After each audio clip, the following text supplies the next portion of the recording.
ചരിത്രം മായ്ക്കാനും മാറ്റാനും പറ്റാത്ത ഒന്നാണ്. കാലങ്ങൾ കൊണ്ട് മറക്കാൻ കഴിയാത്ത, ഓർക്കാൻ ഭയക്കുന്ന ചില ചരിത്രം നമുക്കായി കരുതി വയ്ക്കുന്നത് പ്രകൃതിയാണ്. ഞാൻ പറയുന്നത് ഒരു നാടിൻ്റെ കഥയാണ്.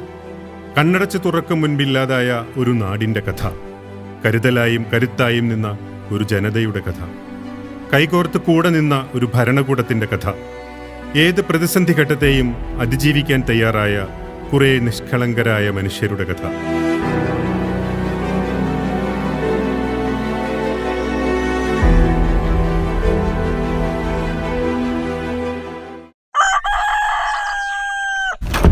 അതെ, ഇന്ന് നേരത്തെ വരില്ലേ?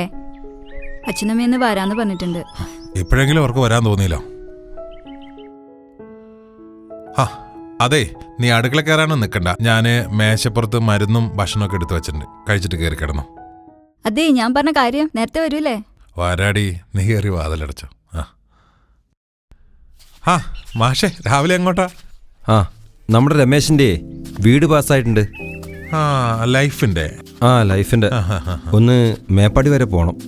കഴിഞ്ഞ ആഴ്ച അവൻ പറഞ്ഞിട്ടായി. ഈ മഴയത്ത് തന്നെ ഇങ്ങോട്ട് വരണായിരുന്നു. മഴയത്തല്ലടാ വയനാടിന്റെ ഒരു വൈബ്.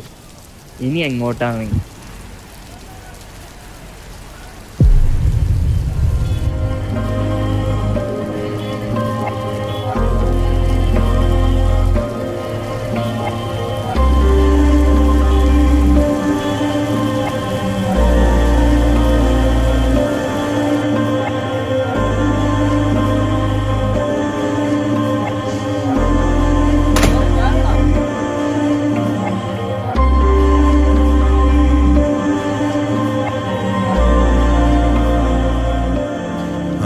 ഓരോ കാര്യങ്ങള്.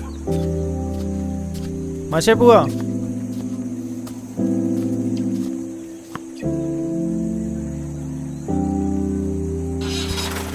ചേട്ടാ പോലെ.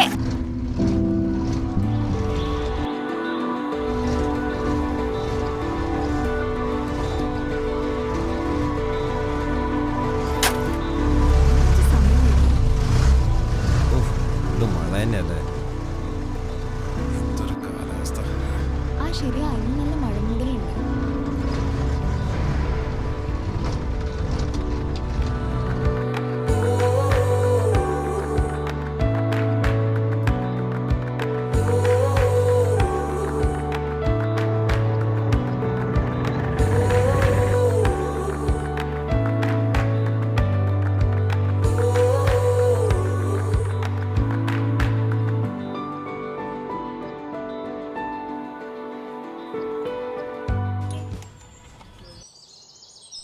കുമാരേട്ടാ, മഹേഷേ നീ എപ്പോഴാ എത്തിയേ?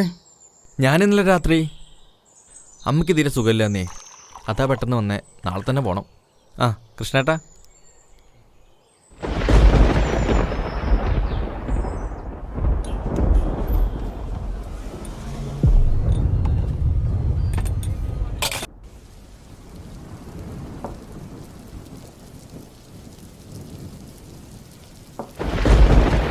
മഴ നിൽക്കണ ലക്ഷണമില്ലല്ലോ. ഇതിപ്പോ നല്ലതൊക്കെ തന്നെയാണ്, പക്ഷേ മഴ പെയ്യുമ്പം ഉള്ളിലൊരു പേടിയാണ്.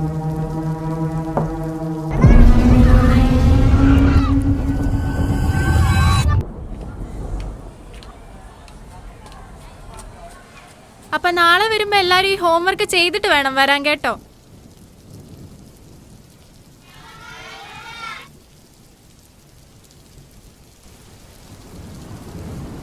എന്തൊരു മഴയല്ലേ?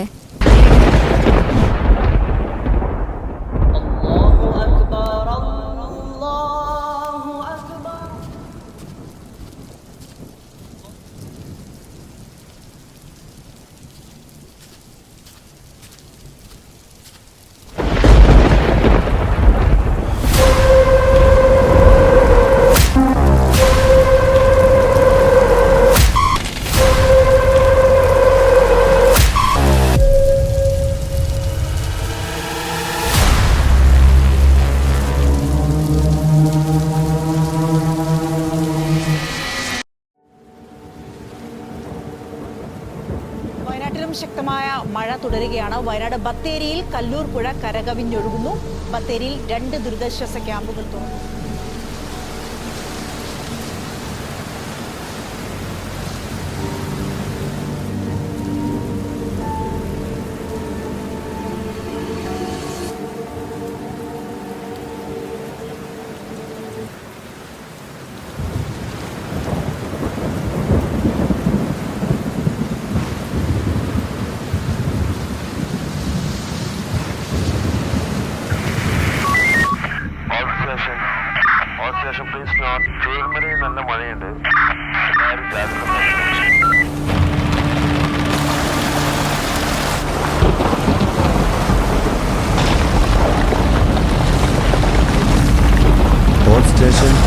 All station control.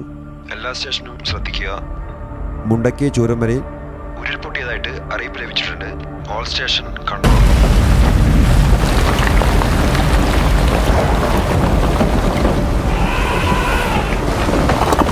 The landslides in Wayanad district of Kerala. கேரளாவின் வயநாடு மாவட்டத்தில் ஏற்பட்ட वायनाड के चोरलपारा में मंगल की रात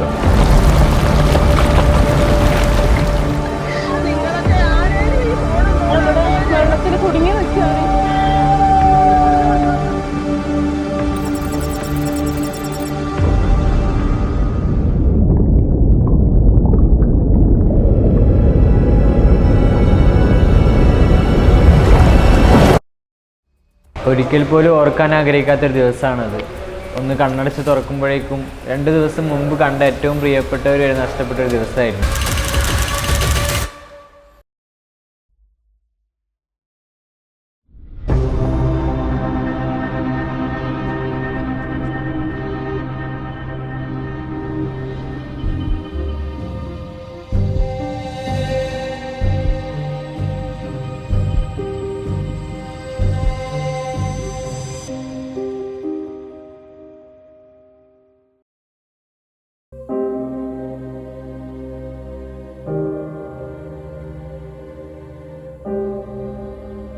സ്റ്റേഷനിൽ GD ചാർജ് വിളിച്ച് പറഞ്ഞുകൊണ്ടാണ് ഞാൻ അറിഞ്ഞത്. അപ്പോൾ ഞങ്ങൾ അവിടെ നാട്ടിലെ ചെക്കന്മാരും കൂട്ടിയിട്ട് അവിടെ സ്ഥലത്തെത്തി.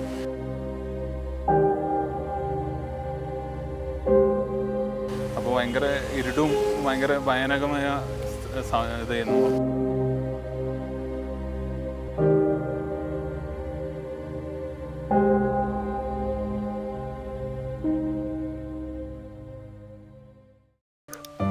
ദുരന്തം നടന്നെന്ന് പുലർച്ചെ 1:50 കൂടിയാണ് ഞങ്ങൾക്ക് ഇവിടെ കോള് വരുന്നതും ഉരുൾ പൊട്ടിയിട്ടുണ്ട് എന്ന് പറഞ്ഞാൽ ഒരു അലർച്ചയും കരച്ചിലുമാണ് കേൾക്കുന്നത്.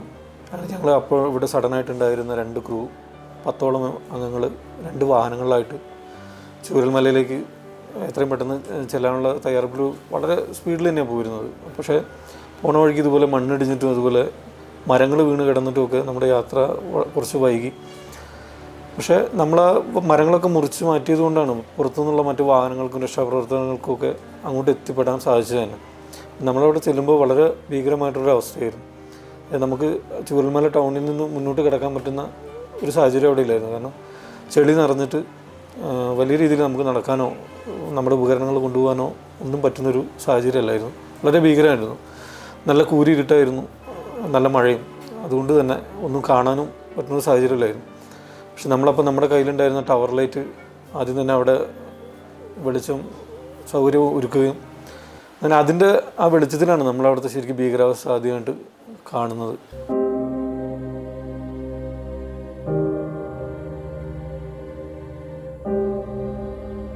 എൻ്റെ പേര് പ്രതീഷ്. ഞങ്ങൾ 4ാം ബറ്റാലിയനിൽ നിന്നാണ് വന്നിരിക്കുന്നത്. ഞങ്ങളിപ്പോൾ മൺസൂൺ പ്രമാണിച്ച് ഞങ്ങളിവിടെ ഡിപ്ലോയ് ചെയ്തിരിക്കുകയാണ്. കേരളത്തിൻ്റെ പല ഭാഗത്തായിട്ട് ഞങ്ങളുടെ 9 ടീം ഓൾറെഡി വിന്യസിപ്പിച്ചിട്ടുണ്ട്.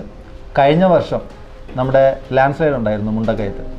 ഞങ്ങൾ ആ സമയത്തും ഇതുപോലെ മൺസൂൺ ഡിപ്ലോയ്മെൻറ്റിൻ്റെ ഭാഗമായിട്ട് ഞങ്ങൾ ഇവിടെ തന്നെ ഉണ്ടായിരുന്നു. അപ്പോൾ പെട്ടെന്ന് തന്നെ രാത്രി ഇൻഫർമേഷൻ കിട്ടി. ഞങ്ങളപ്പോൾ മുണ്ടക്കയം ഭാഗത്തോട്ട് പോവുകയും അവിടെ നിന്ന് ഞങ്ങൾ റെസ്ക്യൂ ഓപ്പറേഷൻസ് ആരംഭിക്കുകയും ചെയ്യുകയുണ്ടായി. രാത്രി വിളിച്ചു, ഒരു 2 മണിയൊക്കെ ആയപ്പോൾ എന്നെ വിളിച്ചിട്ട് പറഞ്ഞു ഇങ്ങനെ അനന്തേട്ടാ ഉരുളുപൊട്ടി, അച്ഛനും അമ്മേനെ ഒന്നും കാണുന്നില്ല. അപ്പോൾ തന്നെ ഭയങ്കര ടെൻഷനായി പോയി. അപ്പോൾ തന്നെ ഞങ്ങൾ ഗ്രൂപ്പിൽ വിളിച്ചു. അപ്പോൾ തന്നെ പോകുന്ന കേസുകളൊക്കെ ഡിസ്കസ് ചെയ്യാൻ തുടങ്ങി. അന്ന് തന്നെ അപ്പോൾ തന്നെ പോകാൻ പറ്റുമോ എന്നൊക്കെ ഉള്ള സിറ്റുവേഷൻസൊക്കെ നോക്കി.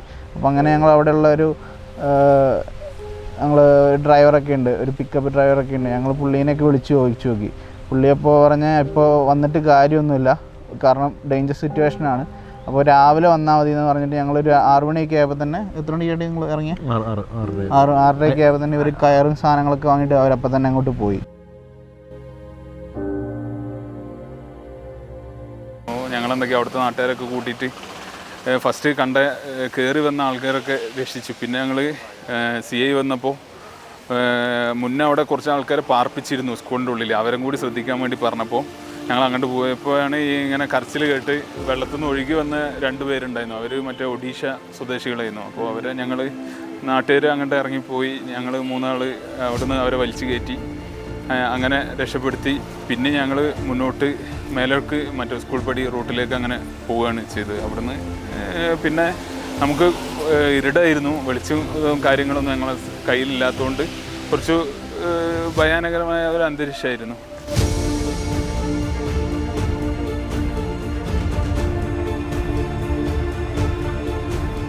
വലിയ രീതിയിൽ തകർന്നടിഞ്ഞ ചൂരൽമല കാണുകയും നമ്മൾ പല ഭാഗങ്ങളിൽ നിന്നും ഇരുട്ടത്ത് ടോർച്ച് നമ്മുടെ നേരെ അടിക്കുന്നുണ്ടായിരുന്നു. പലരും രക്ഷപ്പെട്ട് ഓരോ തുരുത്തുകളിൽ പെട്ടവരൊക്കെ നമ്മളെ നോക്കി ലൈറ്റ് അടിക്കുന്ന നമുക്ക് കാണാമായിരുന്നു. പക്ഷേ ആ സമയത്ത് നമുക്കൊന്നും ചെയ്യാൻ പറ്റുന്നൊരു സാഹചര്യം അല്ലായിരുന്നു. പിന്നീട് ഞങ്ങൾ അല്പം വെളിച്ചം വന്നതിന് ശേഷമാണ് നമ്മുടെ രക്ഷാപ്രവർത്തനം സജീവമാക്കുന്നത്. അതുപോലെ നമ്മൾ ആദ്യം തന്നെ കാണുന്നത് ഈ നേരിട്ട് പോകാൻ കഴിയാത്തതുകൊണ്ട് തന്നെ ഒരു മല ചുറ്റി സ്കൂളിൻ്റെ പുറകുവശത്തുള്ള ആ മലയിലൂടെ കടന്നാണ് നമ്മൾ അപ്പുറ ഭാഗത്തേക്ക് പോകുന്നുണ്ടായിരുന്നു. അപ്പോഴും നമ്മൾ അതിൻ്റെ ഇടയിൽ നമ്മൾ രക്ഷാപ്രവർത്തനം നടത്തുമ്പോൾ പോലും വീണ്ടും മണ്ണിടിച്ചിലും വെള്ളം കുതിച്ചു വരുന്ന സാഹചര്യം ഉണ്ടായിരുന്നു. നമ്മൾ അതിൽ നിന്നൊക്കെ രക്ഷപ്പെട്ടിട്ടാണ് വീണ്ടും രക്ഷാപ്രവർത്തനത്തിന് പോകുന്നത്. അപ്പോൾ ആദ്യം തന്നെ നമ്മൾ ഈ കാണുന്നത് ഒരു 2 നില വീട്ടിൽ ഒരു 10-15ഓളം പേര് കുടുങ്ങി 2 ഉരുൾപൊട്ടൽ അതിജീവിച്ച് അവർ കുടുങ്ങി നിൽക്കുന്നൊരവസ്ഥയാണ്. അപ്പോൾ അവർ നമ്മൾ നേരെ സഹായം അഭ്യർത്ഥിക്കുന്നതൊക്കെ നമുക്ക് കാണാൻ സാധിക്കുമായിരുന്നു. പക്ഷേ ഒന്നും ചെയ്യാൻ പറ്റുന്ന സാഹചര്യമല്ല. അതുകൊണ്ട് തന്നെ നമ്മൾ ആദ്യം തന്നെ അവരെ രക്ഷാപ്രവർത്തനം ചെയ്യുക എന്നുള്ളതായിരുന്നു ലക്ഷ്യം.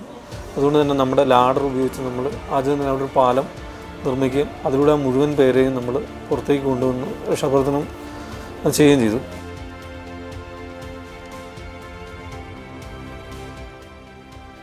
നമ്മുടെ കളക്ടർ മാഡത്തിൻ്റെ നിർദ്ദേശപ്രകാരമായിരുന്നു ഞങ്ങൾ രക്ഷാപ്രവർത്തനങ്ങൾ നടത്തിയത്.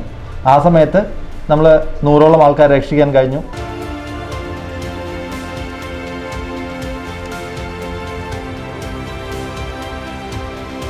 ഞങ്ങൾ എത്തുമ്പോൾ തന്നെ അവിടുത്തെ സിറ്റുവേഷൻ വളരെ മോശമായിരുന്നു. എന്ന് പറഞ്ഞാൽ ഞങ്ങൾക്ക് അങ്ങോട്ട് വെഹിക്കിളുമായിട്ട് പോകാൻ തന്നെ പറ്റുന്നില്ലായിരുന്നു. എന്തെന്ന് വെച്ചാൽ വളരെയധികം ചെളി നിറഞ്ഞ് ഇങ്ങനെ കിടക്കുമായിരുന്നു. അപ്പോൾ നമുക്ക് വഴി കറക്റ്റായിട്ട് അറിയില്ലെങ്കിൽ നമ്മൾ പോയി കഴിഞ്ഞാൽ ഭയങ്കര റിസ്ക്കുള്ള ഏരിയ ആയിരുന്നു. പിന്നെ അതുമാത്രമല്ല, ഈ റെസ്ക്യൂ ഓപ്പറേഷൻ ചെയ്യുന്ന സമയത്ത് സൂചിപ്പാറ വാട്ടർഫോൾ ആ സ്ഥലങ്ങളിൽ കുറച്ച് പേര് കുടുങ്ങി കിടപ്പുണ്ടായിരുന്നു. അവരെ രക്ഷിക്കാൻ വേണ്ടി ഞങ്ങൾ 2-3 തവണ അവിടെ ട്രെക്കിംഗ് ആയിട്ട് പോയിട്ടുണ്ട്. ഒപ്പം തന്നെ ചൂരൽമല ഭാഗത്ത് മോൾ വശങ്ങളിലായിട്ടും ഒരു ബോഡി കിട്ടിയെന്ന് പറഞ്ഞിട്ട് ഞങ്ങൾ അതിലും ട്രെക്കിങ്ങിലൂടെ അത് വളരെ ബുദ്ധിമുട്ടുള്ള ഒരു കാര്യമായിരുന്നു.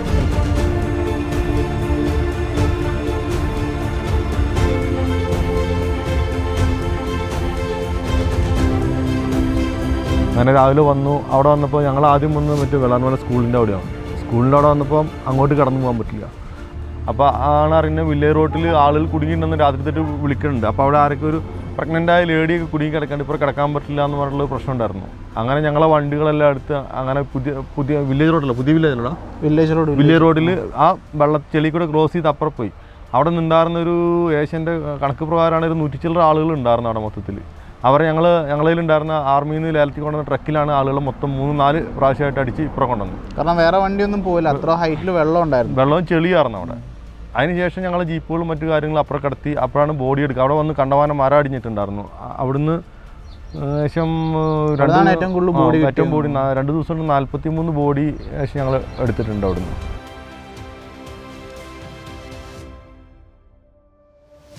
എല്ലാ ഫോഴ്സുകളുടെ ഏകോപനം അവിടെ ഉണ്ടായിട്ടുണ്ട്. പ്രത്യേകിച്ച് NDRF ആണെങ്കിലും പോലീസാണെങ്കിലും ഫോറസ്റ്റ് ഡിപ്പാർട്ട്മെൻ്റ് ആണെങ്കിലും മറ്റെല്ലാ ഡിപ്പാർട്ട്മെൻറ്റും, പ്രത്യേകിച്ച് ആർമിയുടെ വരവോടുകൂടിയാണ് ശരിക്കും അതിൻ്റെ രക്ഷാപ്രവർത്തനത്തിൻ്റെ രീതി തന്നെ മാറിയത്. വലിയ രീതിയിൽ ബെയിലി പാലം അടക്കമുള്ള സജ്ജീകരണങ്ങൾ വന്നതുകൊണ്ട് നമുക്ക് വലിയ രീതിയിലുള്ള ഗുണം ഉണ്ടായിട്ടുണ്ട്. ഞാൻ ആദ്യമേ തന്നെ പറഞ്ഞു ഞങ്ങൾ ജോയിൻ്റ് ആയിട്ടാണ് ഓപ്പറേഷൻ ചെയ്തത്. അപ്പം എല്ലാവരും അപ്പോൾ ഫയർഫോഴ്സും പോലീസും ഒക്കെ കൂടെ ഉണ്ടായിരുന്നു.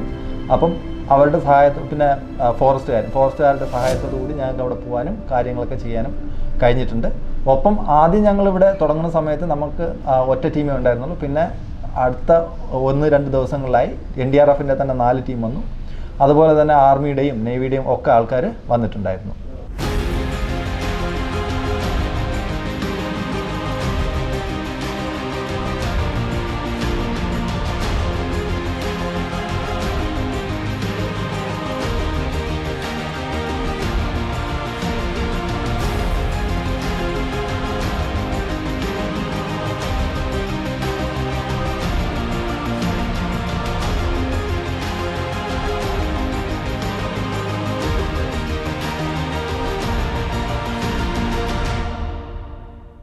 എടുത്തു പറയേണ്ട ഒരു വിഭാഗം നാട്ടുകാർ തന്നെയാണ്. ആദ്യ മണിക്കൂറുകൾ മുതൽ ഞാനിപ്പോഴും ഓർക്കണം, നമ്മളവിടെ ചെന്നു ആദ്യത്തെ വണ്ടിയാണ് നമ്മൾ ചെല്ലുന്നതെന്ന് പറയുമ്പോഴും അപ്പോഴും അവിടെ എന്തിനും തയ്യാറായ രീതിയിൽ ജനങ്ങൾ അവിടെ ഉണ്ടായിരുന്നു. അവർ നമ്മൾ എടുത്തതിനേക്കാൾ എഫേർട്ട് എടുത്തത് ഒരുപക്ഷെ അവിടുത്തെ നാട്ടുകാർ തന്നെയായിരിക്കും. ആ കാര്യത്തിൽ നമ്മളെ നാടിനെ കുറിച്ച് വലിയ അഭിമാനമാണുള്ളത്. നല്ല കൈകാര്യം ചെയ്യാൻ അറിയുന്ന ജനങ്ങളുള്ള ഒരു നാട് തന്നെയാണ്.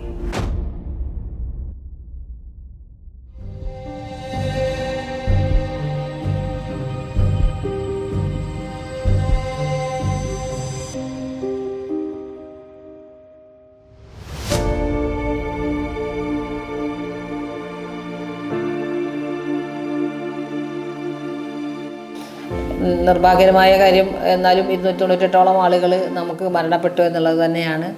മരിച്ചവരുടെ ബോഡിയെല്ലാം നമ്മൾ യഥാസമയം ഇവിടേക്ക് ഹോസ്പിറ്റലുകളിലേക്കും മാറ്റി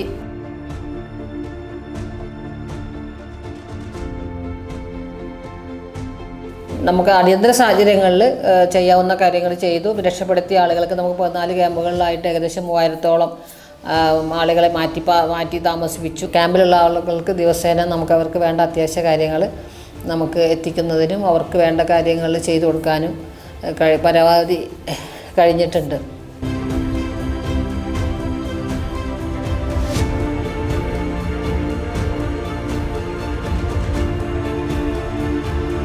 അതിനെ തുടർന്ന് പിന്നെ അവർക്ക് വാടക വീടുകൾ കണ്ടെത്തുന്നതിനും വാടക വീട്ടിലേക്ക് മാറ്റി പാർപ്പിച്ചു. ഇപ്പോഴും നമ്മൾ അവർക്കുള്ള സഹായങ്ങൾ ചെയ്തുകൊണ്ടിരിക്കുന്നുണ്ട്. സർക്കാരിൻ്റെ ഭാഗത്തും നമുക്ക് വളരെയധികം സഹായം വന്ന സ്ഥിതിക്ക് നമുക്കെല്ലാം കാര്യങ്ങൾ വളരെ ഭംഗിയായിട്ട് ചെയ്യാൻ കഴിഞ്ഞു.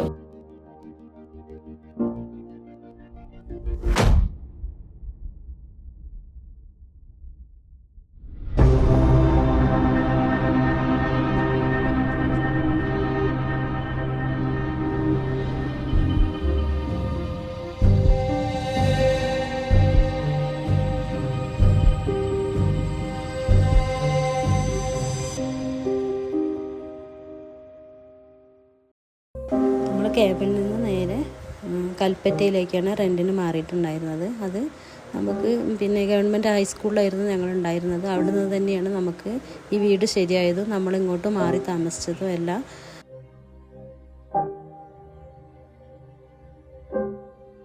നമ്മൾ ഇങ്ങോട്ട് വന്ന സമയത്ത് നമുക്ക് 6500 വാടക പറഞ്ഞിട്ടുണ്ടായേ. പിന്നെ അത് അവർ കൂട്ടണം പറഞ്ഞു. നമ്മൾ പിന്നെ ഗവൺമെൻറ്റിൽ നിന്ന് നമുക്ക് 6000 കിട്ടുന്നുണ്ട്. പിന്നെ അതിൻ്റെ കൂടെ 500 രൂപയും കൂടി ചേർത്തിട്ടാണ് നമ്മൾ പിന്നെ വാടക കൊടുക്കുന്നത്.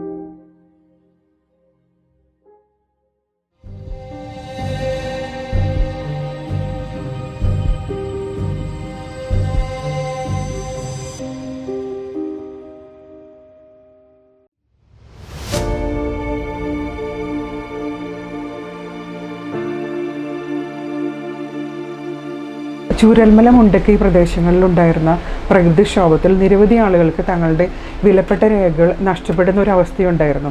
അവർക്ക് ഇനിയുള്ള ജീവിതത്തിൽ അവർക്ക് ആനുകൂല്യങ്ങൾ ലഭിക്കണമെന്നുണ്ടെങ്കിൽ അവരുടെ വിലപ്പെട്ട രേഖകൾ തീർച്ചയായിട്ടും തിരിച്ചു കിട്ടേണ്ട ഒരു അവസ്ഥയുണ്ട്.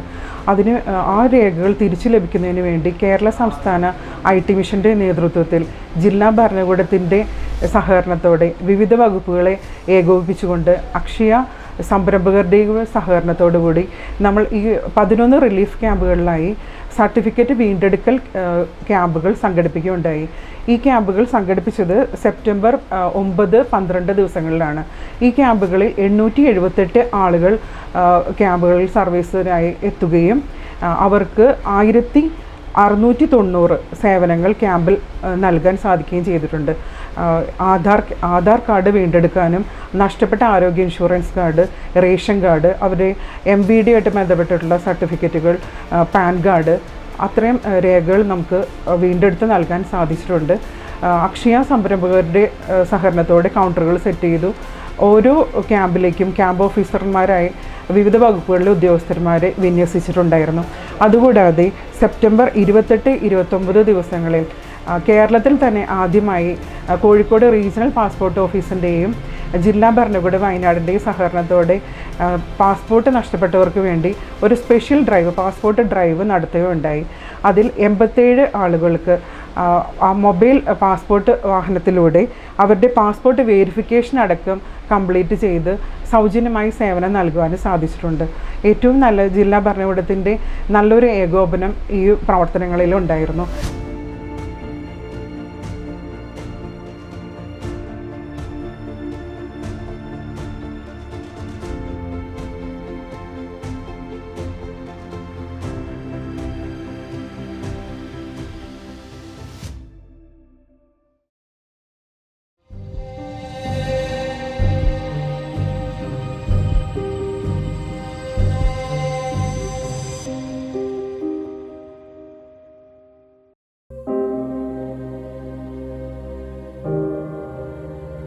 കഴിഞ്ഞ വർഷം ഉണ്ടായ വളരെ ദാരുണമായ സംഭവത്തിന് ശേഷം വളരെ പെട്ടെന്ന് തന്നെ നമുക്ക് സ്കൂള് ഇങ്ങോട്ട് തന്നെ മാറാൻ കഴിഞ്ഞു.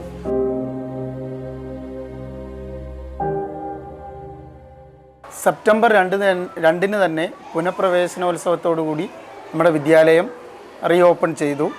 അതോടൊപ്പം തന്നെ കഴിഞ്ഞ SSLC പരീക്ഷയിൽ 100% റിസൾട്ട് നേടി നമ്മൾ ചരിത്രം സൃഷ്ടിച്ചു.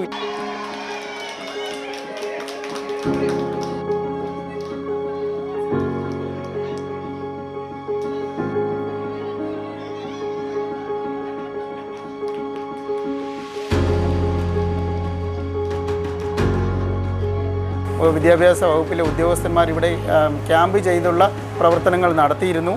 വിദ്യാഭ്യാസ മന്ത്രി അദ്ദേഹം നേരിട്ട് വിളിച്ച് അഭിനന്ദിക്കുകയുണ്ടായി. അതൊക്കെ ഞങ്ങളെ സംബന്ധിച്ചിടത്തോളം വലിയ കാര്യങ്ങളാണ്. ഇപ്പോഴും സ്കൂള് വളരെ മെച്ചപ്പെട്ട രീതിയിൽ മുന്നോട്ട് പോവുകയാണ്. എല്ലാ അത്യന്താധുനിക സംവിധാനങ്ങളും ഈ സ്കൂളിൽ എത്തിയിട്ടുണ്ട്. എല്ലാ ക്ലാസ് മുറികളിലും ഇൻ്ററാക്റ്റീവ് പാനൽ ബോർഡുണ്ട്. അതോടൊപ്പം തന്നെ ബാക്കിയുള്ള എല്ലാ കമ്പ്യൂട്ടറുകൾ, ലാപ്ടോപ്പുകൾ എന്ന് വേണ്ട എല്ലാ സംവിധാനങ്ങളോടും കൂടി സ്കൂള് അത്യന്തം ഊർജ്ജസ്വലതയോടുകൂടി അധ്യാപകരും വിദ്യാർത്ഥികളും പ്രവർത്തിച്ചു വരികയാണ്. നല്ല കരുത്തോടെ തന്നെയാണ് മുന്നോട്ട് പോകുന്നത്. സർക്കാരിൻ്റെ പരിപൂർണ ശ്രദ്ധയും പിന്നെ അതുപോലെ തന്നെ സംരക്ഷണവും കരുതലും കൈത്താങ്ങും എല്ലാം ഞങ്ങൾക്ക് കിട്ടുന്നുണ്ട്.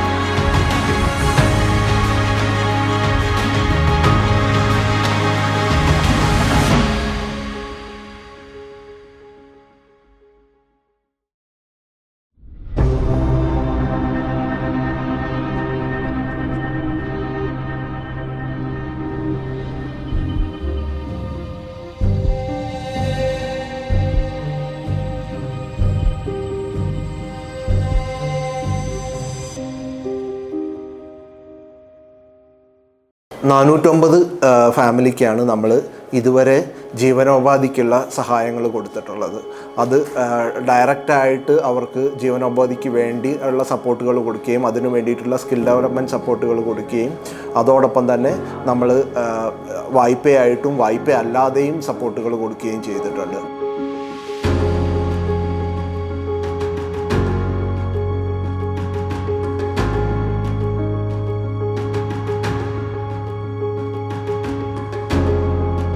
ഇത് മുഖേന പല ഫാമിലികൾ പലവിധമായ ജീവനോപാധിക്ക് ആവശ്യമായിട്ടുള്ള കാര്യങ്ങൾ ചെയ്യുകയും അവർ സ്റ്റാർട്ട് ചെയ്യുകയും സംരംഭങ്ങളടക്കം തുടങ്ങുകയും ചെയ്തിട്ടുണ്ട്.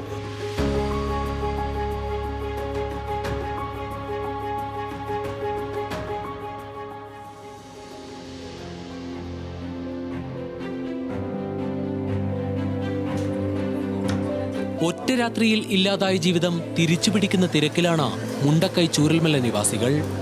ഉരുൾപൊട്ടലിൽ കിടപ്പാടം വിട്ട് ഓടിയപ്പോൾ നഷ്ടമായത് സ്വന്തം വീട് മാത്രമല്ല, ഉപജീവന മാർഗം കൂടിയാണ്. തോൽക്കാൻ മനസ്സില്ലെന്ന നിശ്ചയദാർഢ്യമാണ് ബെയിലിയെ പ്രൊഡക്റ്റ് ഫ്രം ചൂരൽമല എന്ന സംരംഭത്തിന് പിന്നിൽ. Ladies bag, traveller bag, short bag തുടങ്ങിയവ തുണിയിലും പേപ്പറിലും നിർമ്മിച്ചാണ് വിൽപ്പന.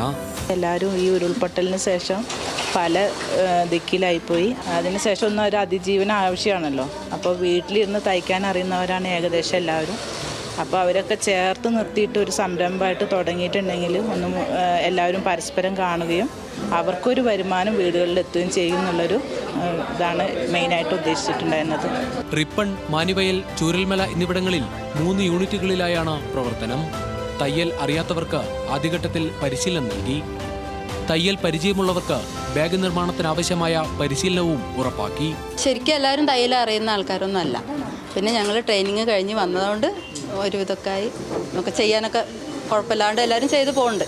സംരംഭത്തിന് ബെയിലി എന്ന പേര് ജില്ലാ കളക്ടർ DR മേഘശ്രീയാണ് നിർദ്ദേശിച്ചത്. ബെയിലി എന്നത് ഇവർക്ക് അതിജീവനത്തിന്റെ പ്രതീകം കൂടിയാണ്. ബെയിലി ഈ ഒരു ഇതിൻ്റെ ഷേപ്പ് തന്നെ നോക്കിയാൽ മനസ്സിലാവും. അത് കാണിക്കുന്ന ഈ ആർച്ച് പോലെ കാണിക്കുന്ന ആ പാലത്തിൻ്റെ ഒരു കൈവരിയാണ്. പിന്നെ ഇത് കാണിക്കുന്ന ഒരു തുരുത്താണ്. ഇതിൻ്റെ ഇടയിൽ കൂടെ കാണിക്കുന്നത് പുഴയാണ്. അപ്പോൾ ഇത് മൊത്തത്തിൽ നോക്കുകയാണെങ്കിൽ ഇതൊരു ബാഗിൻ്റെ ഷേപ്പാണുള്ളത്. പിന്നെ നമ്മൾ ജീവിതത്തിലേക്ക് വന്നപ്പോൾ നമുക്ക് പ്രതീക്ഷ നൽകിയ ഒരു പാലം കൂടിയാണ്. മുണ്ടക്കൈ ഉള്ളവർക്ക് ഇവിടേക്ക് എത്തിപ്പെടാൻ പറ്റിയത് ആ ഒരു പാലം ഉള്ളത് കൊണ്ട് കൂടിയാണ്. നമ്മളെ ജീവനൊക്കെ രക്ഷിച്ചെന്ന ആർമിയോടുള്ള ഒരു റെസ്പെക്റ്റും കൂടിയാണ് ഈ ബെയിലി എന്നുള്ള പേരിടാൻ കാരണം.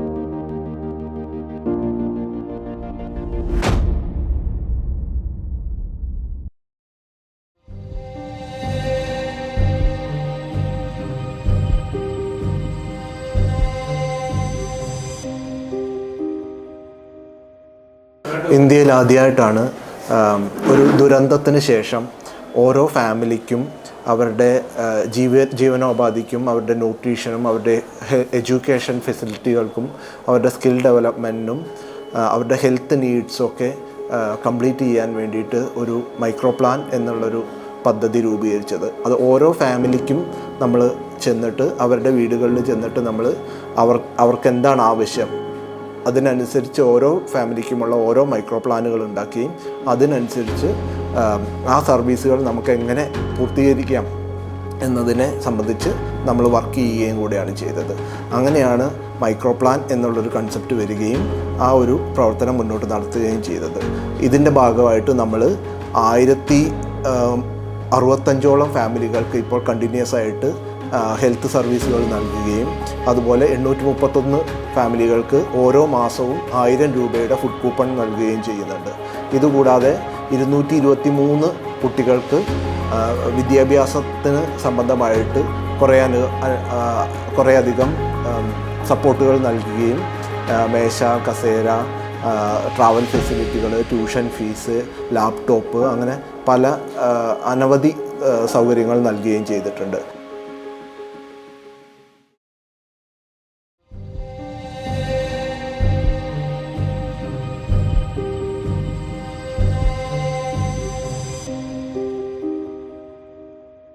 വയനാട് ജില്ലയിലെ ചൂരൽമല ദുരന്തമുണ്ടായി ഒരു വർഷം കഴിയാൻ വേണ്ടി പോവുകയാണ്. ഈ അവസരത്തിൽ ജില്ലാ ഭരണകൂടവും കേരള ഗവൺമെന്റിനും പ്രധാനമായിട്ടും മുൻഗണന കൊടുത്തിരിക്കുന്നത് ഈ ദുരന്തത്തിൽപ്പെട്ടിട്ടുള്ള കുടുംബങ്ങളുടെ പുനരധിവാസമാണ്. ആ പുനരധിവാസവുമായി ബന്ധപ്പെട്ടിട്ട് നമ്മൾ എൽസ്റ്റൈൻ എസ്റ്റേറ്റ് ഏറ്റെടുക്കുകയും അതിൽ അവർക്ക് താമസിക്കാൻ ആവശ്യമായിട്ടുള്ള വീടിൻ്റെ നിർമ്മാണം അതിവേഗം പുരോഗമിച്ച് വരികയാണ്. അതിൽ നമ്മൾ മാതൃകയായിട്ട് ഒരു വീട് നേരത്തെ പൂർത്തീകരിച്ച് കഴിഞ്ഞു. അത് നമ്മൾ ജൂലൈ മാസം 30-ാം തീയതി നമ്മൾ അതിൻ്റെ ഒരു ഉദ്ഘാടന പരിപാടി നമ്മൾ നടത്തുന്നതായിരിക്കും. അനുബന്ധിച്ച് നമ്മൾ മറ്റ് വീടുകളൊക്കെ തന്നെ നമ്മൾ ഡിസംബറോട് കൂടിയിട്ട് മുഴുവൻ പൂർത്തീകരിക്കാനും ആ കുടുംബങ്ങൾക്ക് അത് കൈമാറുവാനുമാണ് നമ്മൾ ഇപ്പോൾ ഉദ്ദേശിച്ചിട്ടുള്ളത്. ഇതിൻ്റെ പ്രവൃത്തി യുദ്ധകാലാടിസ്ഥാനത്തിൽ ചെയ്തുകൊണ്ടിരിക്കുന്നു.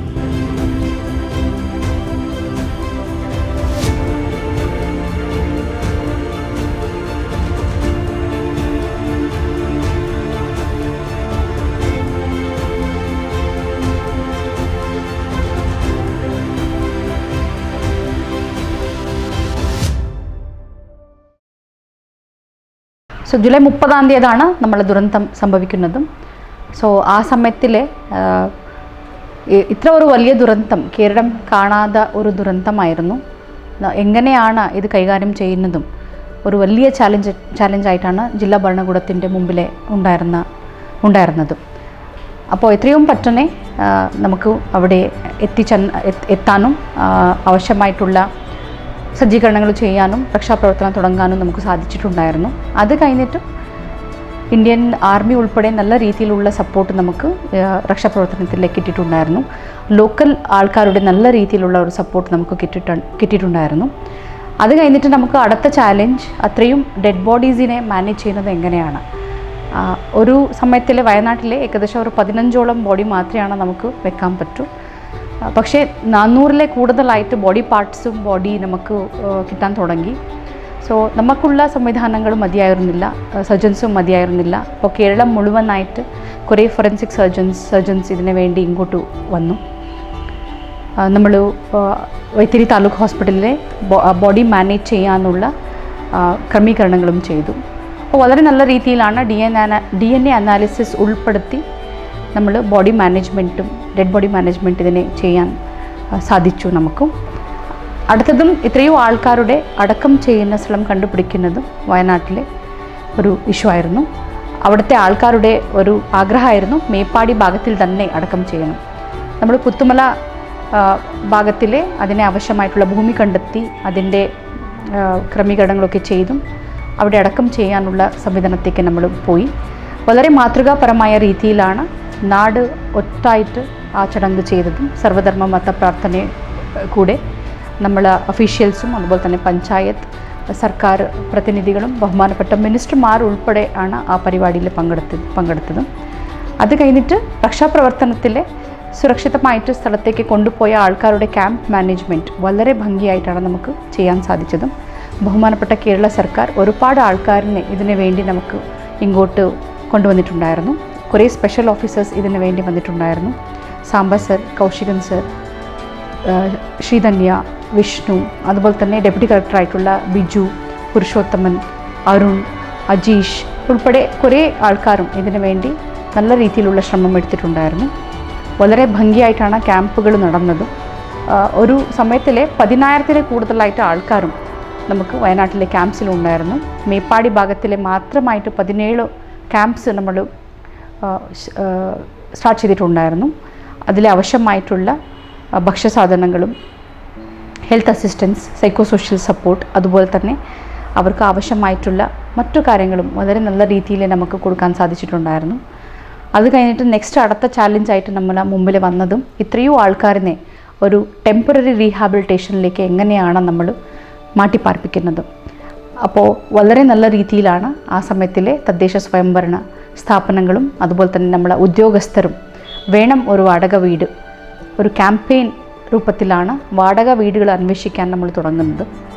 അപ്പോൾ ഇത്രയോ ആൾക്കാരിനെ നമ്മൾ റെക്കോർഡ് സമയത്തിലെ ദുരന്തത്തിൻ്റെ ഒരു മാസം കൊണ്ട് ഇത്രയോ ആൾക്കാരിനെ ഒരു നല്ല രീതിയിലുള്ള ടെമ്പററി റീഹാബിലിറ്റേഷനിലേക്ക് നമുക്ക് ഷിഫ്റ്റ് ചെയ്യാൻ സാധിച്ചിട്ടുണ്ടായിരുന്നു. അഗെയിൻ ആൾക്കാരിനെ നമ്മൾ പറന്നു വിടുമ്പോൾ അവർക്ക് ആവശ്യമായിട്ടുള്ള ബാക്ക് ടു ഹോം കിറ്റ്സ് നമ്മൾ കൊടുത്തിട്ടുണ്ടായിരുന്നു.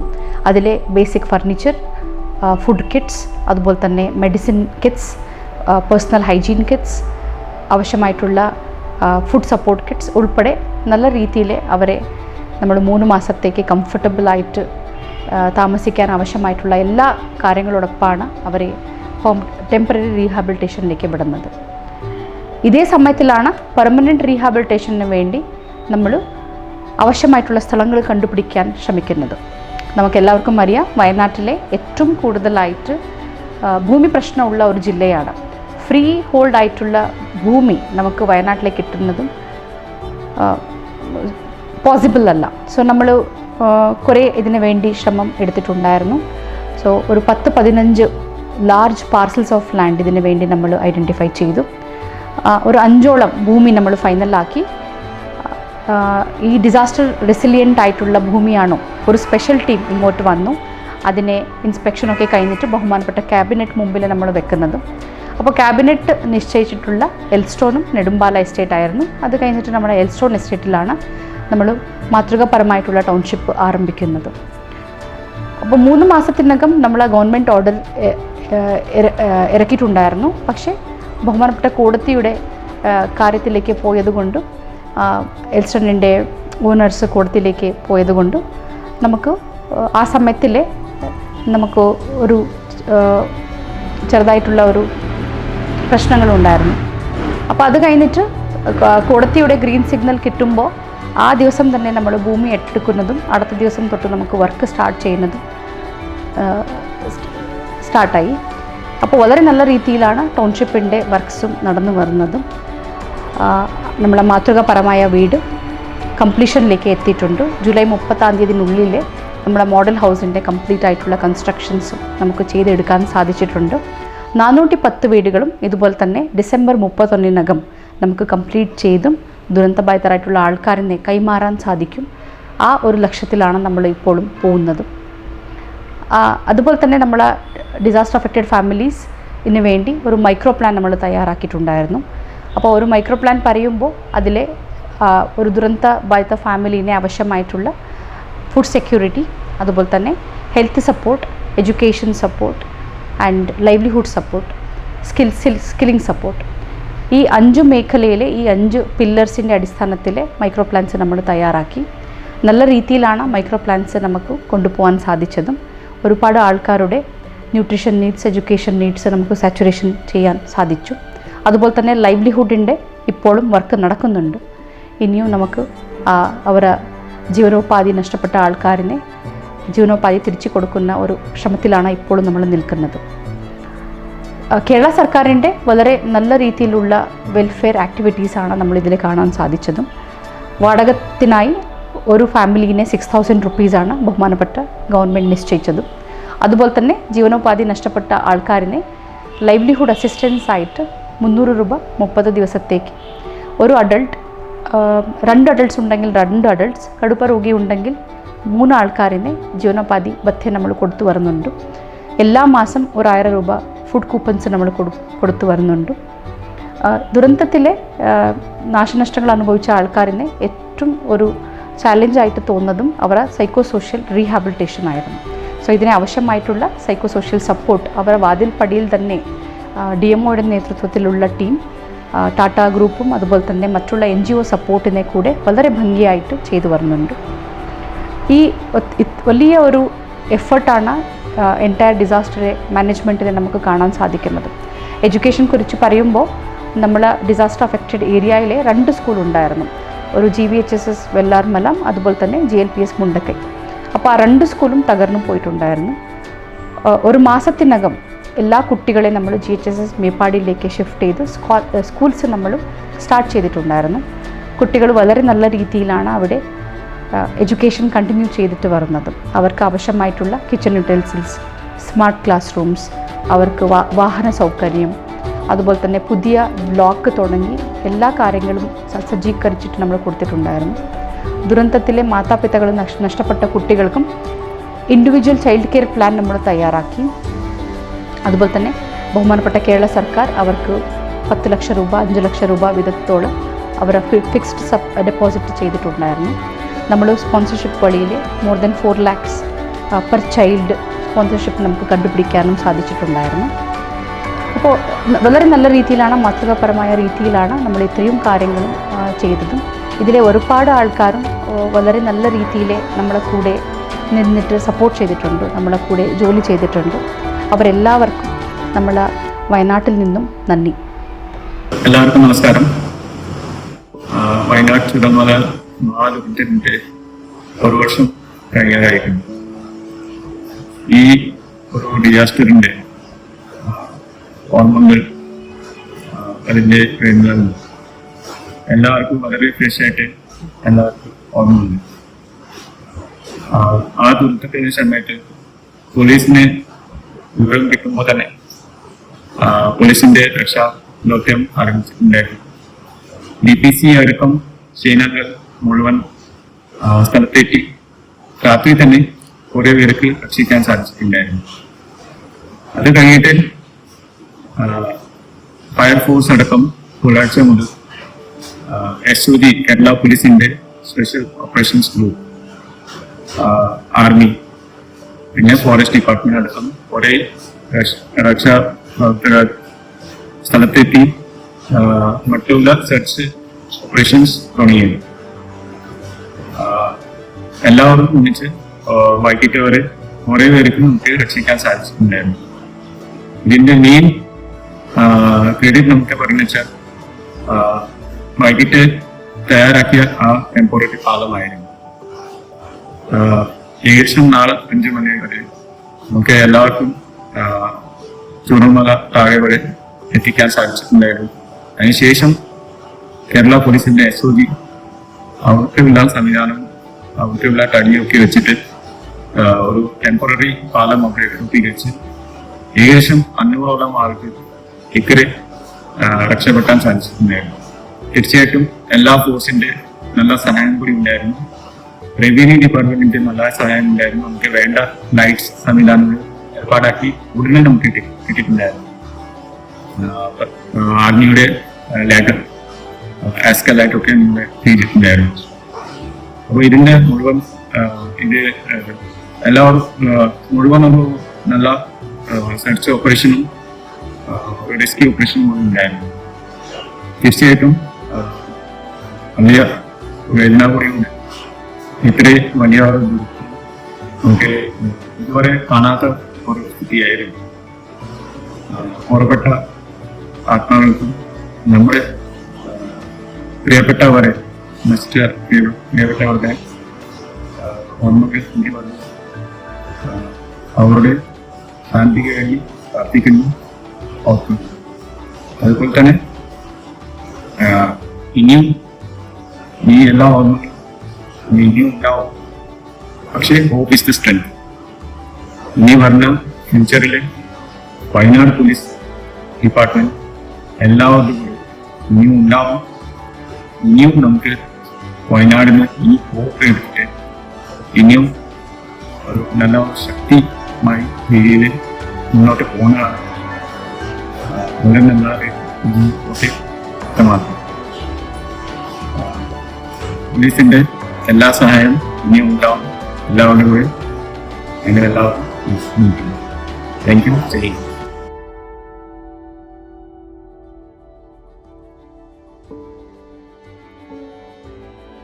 വയനാട് ഒരു മാതൃകയാണ്. ഇന്ന് വയനാടൻ മലനിരകൾ പ്രഭാതമുണരുന്നത് ഒരു നാടിൻ്റെ ഉയർത്തെഴുന്നേൽപ്പിൻ്റെ കഥയുമായിട്ടാണ്. ഈ ചരിത്രം എന്നും നിലനിൽക്കും. കാരണം അന്നില്ലാതെയായ കുറേ സ്വപ്നങ്ങൾക്ക് മുന്നിൽ പ്രണാമമർപ്പിക്കുമ്പോഴും ഇന്ന് വയനാട്ടിൽ വീശുന്ന കാറ്റിന് പോലും അതിജീവനത്തിൻ്റെ കഥ പറയാനുണ്ട്. ഒരു നാടിനെ പുതുജീവിതത്തിലേക്ക് എത്തിച്ച കുറേ മനുഷ്യരുടെ കഥ, ഒരു ഭരണ സംവിധാനത്തിൻ്റെ കഥ.